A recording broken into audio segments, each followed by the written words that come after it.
तो सभी senior citizen के लिए बहुत बड़े फ़ायदे आ चुके हैं। अगर आपकी 60 साल उम्र हो चुकी है तो आपको सरकार देती है ये 8 बड़े लाभ। तो हर वरिष्ठ नागरिकों के लिए 2025 की शुरुआत खुशखबरी लेकर आई है। केंद्र सरकार ने ऐसे 8 बड़े फैसले किए हैं जिनसे बुजुर्ग की ज़िंदगी आसान और सम्मानजनक बनेगी। इनमें पेंशन, स्वास्थ्य, टैक्स, यात्रा और बैंक ब्याज से जुड़े नए फायदे शामिल हो चुके हैं। तो अब हम सबसे पहले बात करते हैं कि वृद्धा पेंशन। देखिए, वृद्धा पेंशन में 30% की बढ़ोतरी की जाएगी। देखिए, केंद्र सरकार ने राष्ट्रीय वृद्धा पेंशन योजना के तहत मिलने वाली मासिक राशि को 1000 रुपये से लेकर 1300 रुपये प्रति माह कर दिया गया है। राज्यों को भी इस पर अपना अनुसाधन बढ़ाने के निर्देश दिए गए हैं। सामाजिक न्याय मंत्रालय के एक अधिकारी ने बताया है कि हमारा लक्ष्य है कि देश के हर वरिष्ठ नागरिक को न्यूनतम 2000 रुपये पेंशन मिले। स्वास्थ्य बीमा सुरक्षा, 10 लाख रुपये तक का मुफ्त इलाज। 2025 के बजट में आयुष्मान भारत वरिष्ठ नागरिक कवच योजना को मंजूरी दी गई है।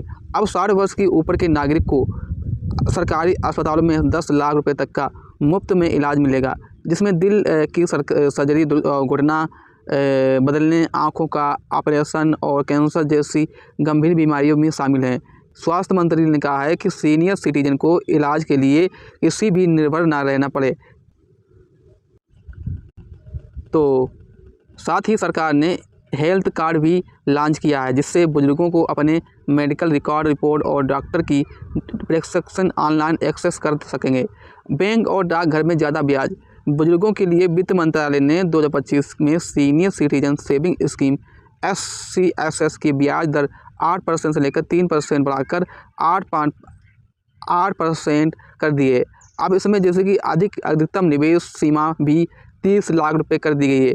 डाकघर में, पोस्ट ऑफिस में मंथली इनकम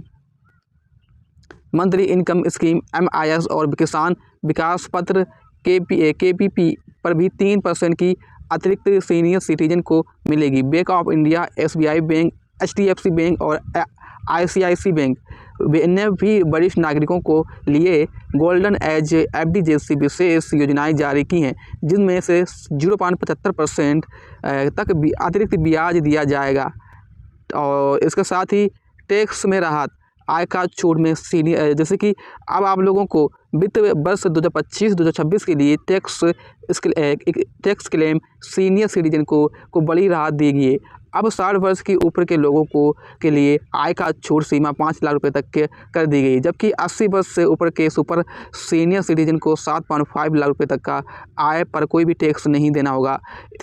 चिकित्सा बीमा प्रीमियम पर 50,000 रुपये तक का कोई भी अतिरिक्त छूट, बचत योजना पर मिलने वाले ब्याज पर टैक्स रिवॉर्ड और फार्म 15H के जरिए TDS में छूट। वित्त मंत्रालय ने कहा है कि हम चाहते हैं कि बुजुर्ग के लिए टैक्स की बोझ की पूरी तरह से राहत मिले। जैसे इसमें क्या होता है, जैसे कि आप रेल मंत्रालय ने घोषणा की है कि वरिष्ठ नागरिकों के लिए अब टिकट में छूट पुनः बहाल जाएगी। जैसे 2020 में कोविड-19 के बाद यह बंद हुआ था कि 2025 से 60 वर्ष से अधिकतम पुरुषों को 40%, महिलाओं को 50% तक की फ्री छूट मिलेगी। जैसे राज्य परिवहन निगमों ने जैसे कि किराया, जैसे कि आप लोगों का बस का किराया जो भी है वो 25 से लेकर 50% तक राहत दी है। वहीं अगर हम बात कर लेते हैं जैसे कि वहीं अगर एयर इंडिया और इंडिगो जैसी एयरलाइंस ने भी 20% से लेकर डिस्काउंट तक सुविधा दी है। जैसे रेलवे मंत्रालय के अनुसार अब IRCTC पर सीनियर सिटीजन ID जोड़ने से स्वचालित रूप से छूट लागू हो जाएंगी।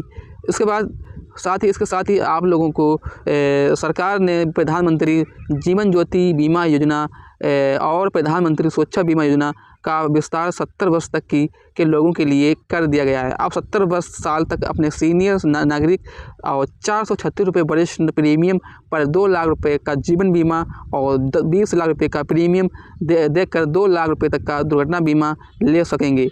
इसके साथ ही आप लोगों को इसके अलावा वरिष्ठ नागरिकों को बीमा योजना के तहत निजी बीमा कंपनियां भी 10 लाख रुपए तक का स्वास्थ्य कवर दे रही है।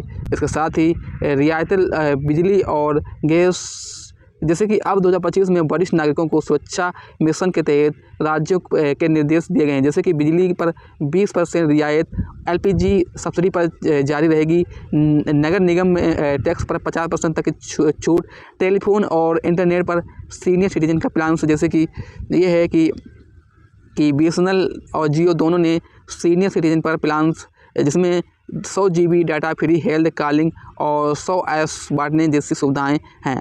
इसके साथ ही सुरक्षा और सम्मान निधि, जैसे 2025 में गृह मंत्रालय ने वरिष्ठ नागरिकों को संरक्षण अधिनियम में संशोधित किया है। अब यदि कोई भी परिवार बुजुर्ग की उपेक्षा करता है तो वह संपत्ति से निकालता है तो उस पर 6 महीने से लेकर 1 साल तक की सज़ा की जाएगी, जिसे हर जिले में सीनियर सिटीजन हेल्प डेस्क और पुलिस से हेल्प लाइन 145667 पर शुरू हो गई है, जहां बुजुर्गों की शिकायत दर्जों कर सकते हैं।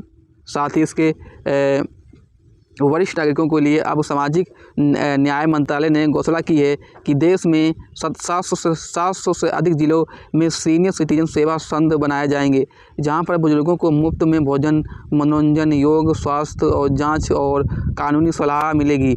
इन केंद्रों को CSR फंड और राज्य अनुदान से चलाया जाएगा। इसके साथ ही डिजिटल सहायता सीनियर सिटीजन, अब एक ही नया मोबाइल एप्लीकेशन लॉन्च किया जाएगा, जिसमें बुजुर्ग घर बैठे ही पेंशन स्थिति, स्वास्थ्य योजना, टिकट बुकिंग और शिकायत दर्ज कर सकेंगे। जैसे कि इस ऐप में आपको इमरजेंसी SOS, हेल्थ टिकट और डॉक्टर कनेक्ट जैसी सुविधाएं भी दी गई हैं। इसके साथ ही सभी लोगों को भविष्य में 2026 तक हर वरिष्ठ नागरिक को डिजिटल हेल्थ बनाना है। जैसे कि नीति आयोग ने एनुअल आइडिया 2030 तक विजन जारी किया है, जिससे तहत 2026 तक हर बुजुर्ग को डिजिटल हेल्थ पेंशन कार्ड दिया जाएगा। इसके जरिए वह एक कार्ड से अपनी पेंशन, बैंक और बीमा स्वास्थ्य सेवाएं जोड़ सकेंगे। तो आशा करते हैं ये वीडियो पसंद आए, वीडियो को लाइक करें और हमारे YouTube चैनल को सब्सक्राइब करें। Thank you.